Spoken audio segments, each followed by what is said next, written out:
Bollywood cafe आज explain कर रहा है एक पॉलिश मूवी। ये मूवी पॉलिश फिल्म फेस्टिवल की अवार्ड विनिंग मूवी है। इस मूवी में एक मदर और एक सन के रिलेशनशिप को बखूबी उजागर किया गया है। अपने मॉम की ऊटपटांग हरकतों की वजह से एक बच्चा किस तरह से उस माहौल में अपने आप को संभालने की कोशिश करता है, देखेंगे हम इस मूवी में। पोलैंड के एक गांव में एक मॉम और उसका बेटा पैट्रिक रहते हैं। इस गांव की पॉपुलेशन बहुत ही कम है, लेकिन ये एक टूरिस्ट स्पॉट है। पैट्रिक के फादर यहाँ से कहीं दूर जॉब करते हैं, इसलिए मॉम और सन को हमेशा यहाँ पे अकेला ही रहना पड़ता है। पैट्रिक शुरू से ही यहाँ पे रहा है, इसलिए वो हमेशा से अकेला महसूस करता है। पैट्रिक के लिए उसकी दुनिया सिर्फ और सिर्फ उसकी माँ ही है। वो अपनी मदर के साथ ही हमेशा खेलता है, वो अपनी मदर के साथ ही साइकिलिंग करता है, वो अपनी मदर के साथ ही हमेशा स्विमिंग करता है, लेक के पास जाता है, गेम खेलता है। उसका कोई और फ्रेंड है ही नहीं। उसकी सारी दुनिया उसकी मॉम ही है। वो अपनी मॉम के साथ अपनी गांव के पास चलने वाली ट्रेन के साथ रेस भी लगाता है और ये उनका डेली का रूटीन है। पैट्रिक की दुनिया जैसे उसकी मॉम ही है। पैट्रिक की सारी दुनिया उसके मॉम के इर्द गिर्द ही घूमती है। पैट्रिक और उसकी मॉम का रिलेशन ठीक वैसा ही है जैसा हर किसी बच्चे का अपनी माँ के साथ होता है। वात्सल्य से भरा और प्यार से भरपूर इस रिलेशनशिप में किसी और की कोई जगह नहीं थी। लेकिन पैट्रिक की जिंदगी में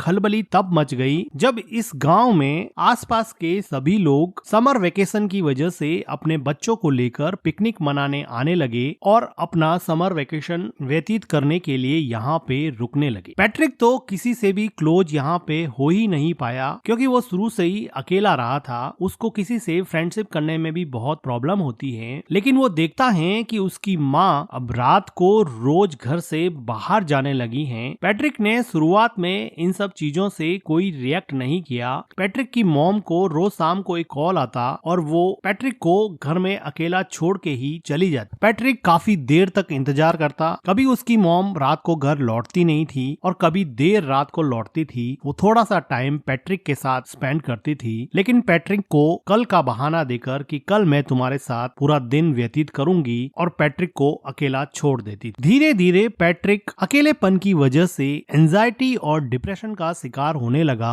वो अपने अकेलेपन से कोप अप नहीं कर पा रहा था, क्योंकि उसके कोई फ्रेंड भी नहीं थे। अगले दिन वो देखता है कि उसके पड़ोस में कोई नई लड़की आई है जो शायद अपना समर वेकेशन यहाँ बिताने के लिए पास में रहने लगी है। पैट्रिक उस लड़की से दोस्ती करने की कोशिश करता है, लेकिन टिपिकल टीनेजर की तरह वो लड़की उसको कोई रेस्पॉन्स नहीं देती है। अगले दिन पैट्रिक की मॉम जब फिर से घर के बाहर जाने लगती हैं, तो पैट्रिक को बहुत बुरा लगता है और वो अपनी मॉम के ड्रेस पर जूस से भरा ग्लास गिरा देता है, जिसकी वजह से उनकी मॉम उस पर बहुत चिल्लाती है और उसको डांटने लगती है। वो उसके मन की हालत नहीं समझ पा रही थी कि वो अंदर से कितना अकेला फील कर रहा है, लेकिन जैसे उसको कोई फर्क ही नहीं पड़ता, वो अपनी ड्रेस चेंज करके फिर से शाम को अपने बॉयफ्रेंड से मिलने के लिए निकल जाती है। पैट्रिक अपनी मॉम का पीछा करता है। वो देखता है कि कहाँ जाती हैं। कुछ देर जाने पर उसको पता चलता है कि वो हमेशा अपने एक बॉयफ्रेंड से मिलती हैं। पैट्रिक को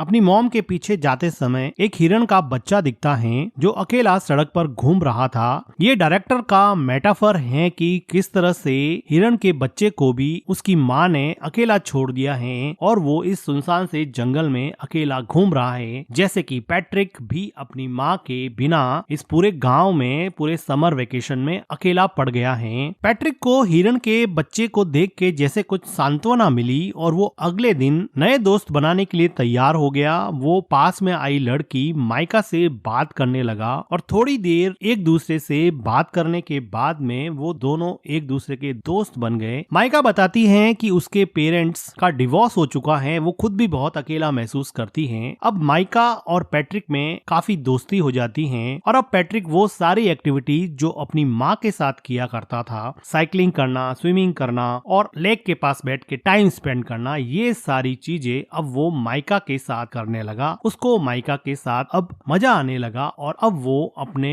लोनलीनेस को और एंजाइटी को थोड़ा कम कर सकता है और अपना पेन माइका के साथ शेयर कर सकता है। उसको अभी अपने मॉम की कमी कम खलने लगी थी। अगले दिन पैट्रिक के घर पे वो लेडी आती है जिसके हस्बैंड हस्बैंड के साथ पैट्रिक की मॉम का अफेयर चल रहा होता है। वो पैट्रिक को तो कुछ कह नहीं पाती है और उसकी मॉम उसके घर पे नहीं होती है, तो अकेली बैठ के वो बहुत रोती है। पैट्रिक एक वेल बिहेव बॉय की तरह उसको कुछ खाने को देता है। उसी शाम को पैट्रिक के डैड का कॉल आता है और पैट्रिक की मॉम उसके डैड से बात करते हैं। तो पैट्रिक की मॉम पैट्रिक को कहती है कि तुम अपने डैड को मेरे अफेयर के बारे में कुछ नहीं बताओगे, मैं तुम्हें वार्न करती हूँ। वो उससे कसम लेती है कि तुम अपने डैड को मेरे अफेयर के बारे में कुछ नहीं बताओगे। पैट्रिक कसम देता है कि मैं अपने डैड को आपके अफेयर के बारे में कुछ नहीं बताऊंगा। पैट्रिक को लगा कि ये बात मानने से उसकी मॉम उसके साथ ज्यादा टाइम स्पेंड करेगी, लेकिन उसकी मॉम को कोई फर्क नहीं पड़ने वाला था। पैट्रिक अब इतना परेशान हो चुका था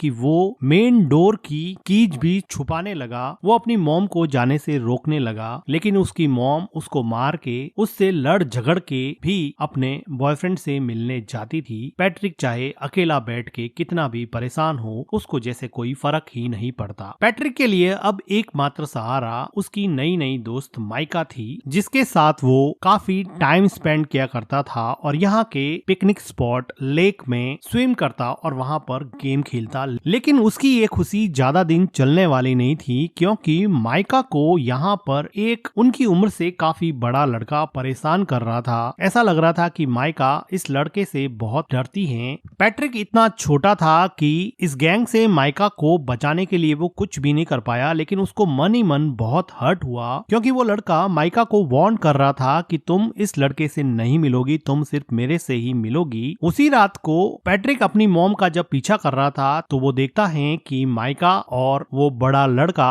एक दूसरे के साथ काफी टाइम स्पेंड कर रहे हैं, जिसको देखकर पैट्रिक को लगा कि अब उसकी जिंदगी वापस से अकेलेपन का शिकार होने वाली है। वो काफी मायूस हो जाता है। वो घर पर भी काफी टाइम तक अपनी मॉम का वेट करता। जब देर रात उसकी मॉम घर पे आती तो पैट्रिक उससे अपना टाइम मांगता, लेकिन वो थक हार के सो जाती और पैट्रिक उसकी मॉम के आने के बाद में भी अकेलेपन का ही शिकार रहता। अगले दिन सुबह पैट्रिक को माइका मिलती है और वो माइका को पूछता है कि क्या उस लड़के ने तुम्हारे साथ कोई जबरदस्ती की थी। तो माइका जैसे डर गई हो और वो डर के मारे वहाँ से भाग के घर में चली जाती है। पैट्रिक उसको जाके पूछता है कि हुआ क्या, मुझे ये तो बताओ। वो बिना कुछ बोले ही रोने लग जाती है। पैट्रिक को ऐसा लगता है कि उसके साथ जबरदस्ती की गई है। वो दौड़ के जाता है और उन लड़कों के ग्रुप में उस लड़के पे अटैक करता है, लेकिन एक छोटा बच्चा उससे कैसे लड़ेगा और वो बड़ा लड़का पैट्रिक को ओवर पावर कर देता है और पैट्रिक यहाँ पे कुछ नहीं कर पाता। थोड़ी देर बाद में माइका वापस पैट्रिक के पास आती है और उसको समझाने की कोशिश करती है कि हम दोनों अच्छे दोस्त बन सकते हैं, तुम इतना हर्ट क्यों हो गए हो। लेकिन पैट्रिक को डीप डाउन कहीं पे हर्ट हो गया था। वो वापस से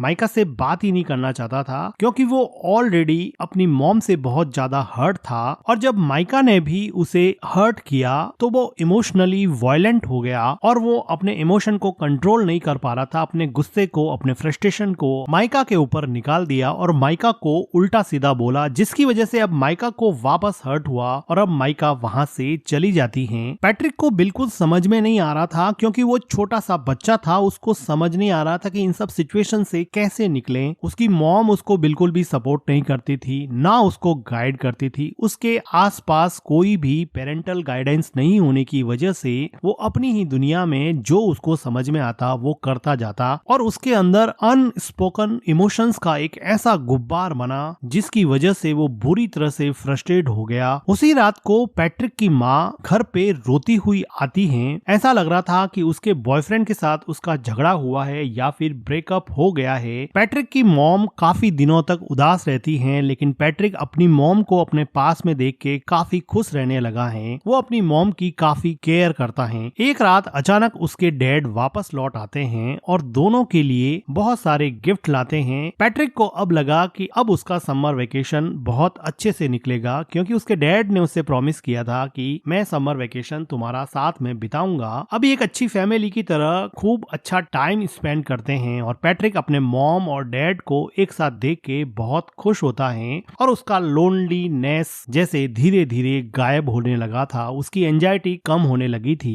तो एक रात पैट्रिक के डैड चेस खेलते हुए उससे पूछते हैं कि क्या तुम्हारी मॉम मेरे जाने के बाद में किसी से मिलती थी या रात को लेट आती थी। थी, लेकिन पैट्रिक ने अपनी मॉम को प्रॉमिस किया था कि वो उसका राज किसी को नहीं बताएगा, इसलिए वो अपने डैड को अपनी मॉम के अफेयर के बारे में कुछ नहीं बताता है। लेकिन उसके डैड को इस बात पे डाउट हो जाता है क्योंकि पैट्रिक की मॉम का बिहेवियर काफी चेंज हो गया था। उसी टाइम पे पैट्रिक के घर पे माइका आती है और वो उससे बात करने के लिए कहती है। माइका के कहने पर पैट्रिक उसके साथ साइकिलिंग पे जाता है और लेक में स्विम करने के बाद में माइका उसको बताती है कि अब मेरा समर वेकेशन खत्म होने को है, मैं यहाँ से चली जाऊंगी। माइका को पैट्रिक को हर्ट करने पर काफी दुख लग रहा था, लेकिन पैट्रिक अब इसमें कुछ ज्यादा कर नहीं सकता क्योंकि अगर समर वेकेशन खत्म होगा तो माइका को जाना ही पड़ेगा। वो अपने घर पहुंचता है और वो देखता है कि सीढ़ियों पर वही लेडी जो थोड़े दिन पहले उसके घर आई थी वो सीढ़ियों से नीचे उतर रही है। वो अंदर जाके देख रहा है कि उसके डैड बाथरूम में बैठे बैठे रो रहे हैं। उसको समझ में आ जाता है कि उस लेडी ने उसकी मॉम के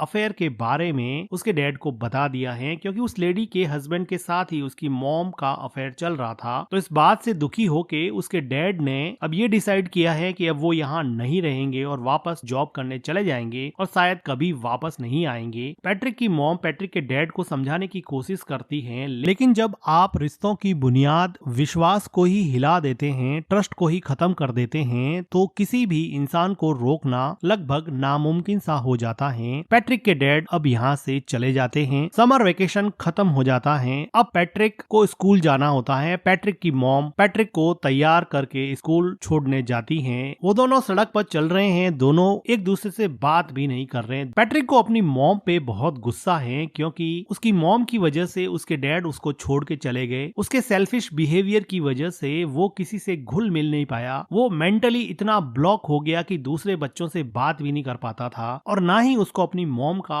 प्यार मिलता। अब वो रेलवे ट्रैक को क्रॉस करने वाले हैं। उसकी मॉम आगे जा रही है, बच्चा पीछे छूट जाता है, जो कि डायरेक्टर का मेटाफर है कि आप अपनी जिंदगी में आगे बढ़ रहे हो और बच्चों को आपने पीछे छोड़ दिया है। और इन दोनों के बीच में न जाने कौन सा इमोशनल आउटब्रस्ट रूपी ट्रेन आके आपके सपनों को, आपके अपनों को कब कुचल दे पता नहीं चलेगा। उसकी मॉम पीछे मुड़ के देखती है कि पैट्रिक पीछे रह गया है। वो ट्रेन को देख के डर जाती है, रोने लगती है कि उसके बच्चे का क्या होगा। अचानक से ये मोमेंट उसको रियलाइज कराता है कि उसकी जिंदगी में कौन इम्पोर्टेंट है, उसकी जिंदगी का अहम हिस्सा कौन है। वो आदमी जिसको वो रोज मिलने जाती है, या फिर वो हस्बैंड और उसका बेटा जो हमेशा उसके साथ थे, साथ खड़े थे। वो खूब रोती है। उसको रियलाइज होता है कि शायद उसकी जिंदगी का ट्रैक अब उसे चेंज करना पड़ेगा। और इसी के साथ ये मूवी एंड हो जाती है। मूवी का एक्सप्लेनेशन अगर आपको अच्छा लगा हो तो वीडियो को लाइक कीजिए, हमारे चैनल को सब्सक्राइब कीजिए and thank you for watching.